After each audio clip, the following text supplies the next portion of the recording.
Hello and welcome students, আশা করি তোমরা সকলেই খুব ভালো আছো। জ্ঞানজ্যোতি কোচিং সেন্টারের পক্ষ থেকে তোমাদের সবাইকে আরো একবার স্বাগত।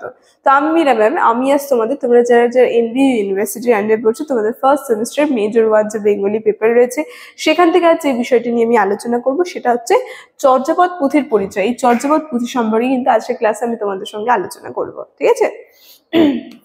ক্লাসটি শুরু করার পূর্বে আগে তোমাদের সঙ্গে খুবই একটা গুরুত্বপূর্ণ ইনফরমেশন নিয়ে আলোচনা করে দিয়েছে। তোমরা যারা যারা ভাবছো আমাদের সঙ্গে এই সেমিস্টার অনলাইন ক্লাস বা নোটসের জন্য যোগাযোগ করবে, তাদেরকে বলে দিই আমাদের সঙ্গে যোগাযোগ করতে হলে নিচে দেখো দুটি নাম্বার দেওয়া আছে। এই নাম্বার দুটি হচ্ছে আমাদের Gyanjyoti coaching centre official helpline number. যে কোনো একটি নাম্বার মধ্যে কল করে নিয়ে কিন্তু আমাদের সঙ্গে যোগাযোগ করে নিতে পারবে। তার সঙ্গে তোমাদের এই সেমিস্টারের কোর্স ফি কি রাখা হয়েছে সেটাও বলে দিচ্ছি।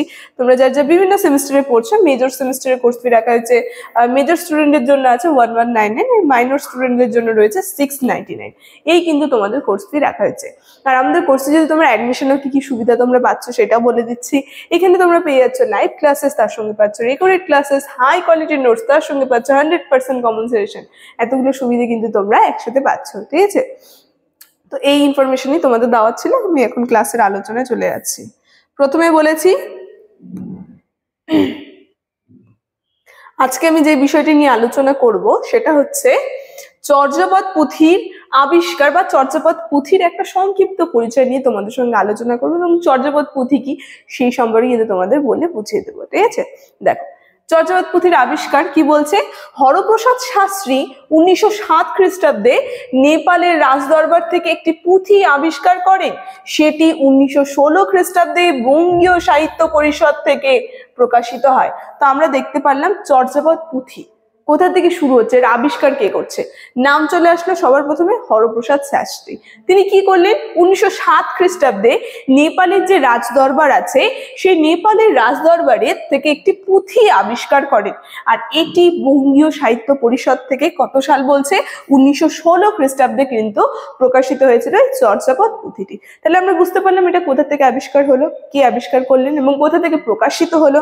তারপর দেখো কি বলছে, হরপ্রসাদ শাস্ত্রী কি করলো, 4টি পুঁথিকে একত্রিত করে 1000 বছরের পুরনো বাংলা ভাষায় বৈধ গান বা দোহা নাম দিয়ে প্রকাশ করেন। এই পুঁথিটা আবার কি করলো, 4টা পুঁথিকে তিনি একত্রিত করলেন এবং সেটাকে একত্রিত করে সেটার একটা নাম দিয়ে তিনি প্রকাশ করলেন। সেই নামটা হচ্ছে বৈধ গান বা দোহা, যেই নামে কিন্তু খ্যাতি লাভ করে, ঠিক আছে? দেখো তারপর কি বলছে, পুঁথিটি তাল পাতায় লেখা হয়েছিল। এই জায়গাগুলো তোমরা একটু ভালো করে দেখবে, পুঁথিটি কোন পাতায় মানে তাল পাতায় লেখা হয়েছিল, তারপরে পুঁথির পদ সংখ্যা কটা ছিল, সেই জায়গাগুলো কিন্তু আমাদের ভালো করে খেয়াল রাখতে হবে।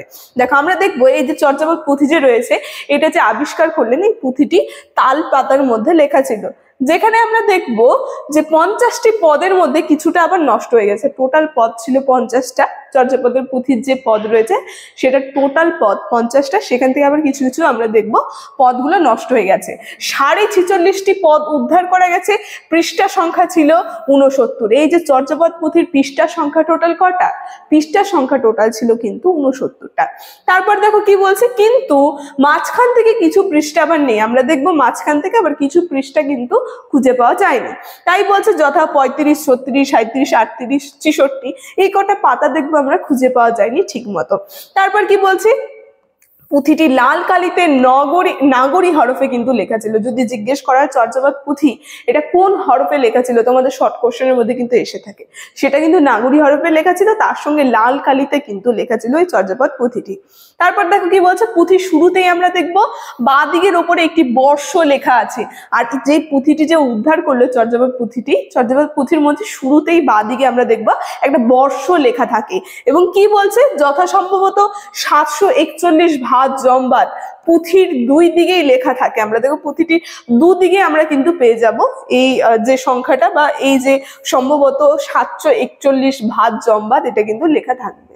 তারপর কি বলছে, আসলে এগুলি কি, এগুলি হচ্ছে চর্যাগান। আর এগুলিকে কি বলা হয়, এগুলিকে বলা হয় চর্যাগান। তারপর দেখো কি বলছে, তবে পুঁথির গানের সঙ্গে টিকার গানের অনেক জায়গায় মিল নেই। আমরা দেখবো পুঁথির যে গান রয়েছে তার সঙ্গে যে টিকার যে গান রয়েছে, চর্যাপদ পুঁথির টিকার গান, অনেক জায়গায় কিন্তু মিল নেই।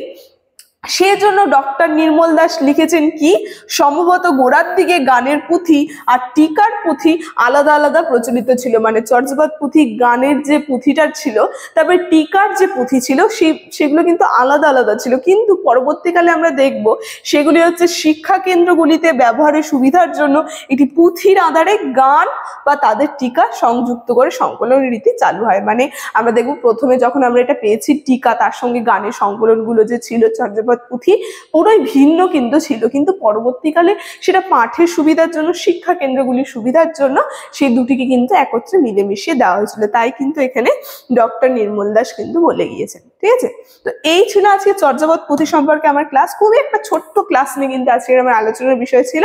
আজকের আলোচনার বিষয় তাহলে এখানে আমি শেষ করছি। ভিডিওটি শুরু থেকে শেষ অবধি দেখার জন্য থ্যাংক ইউ।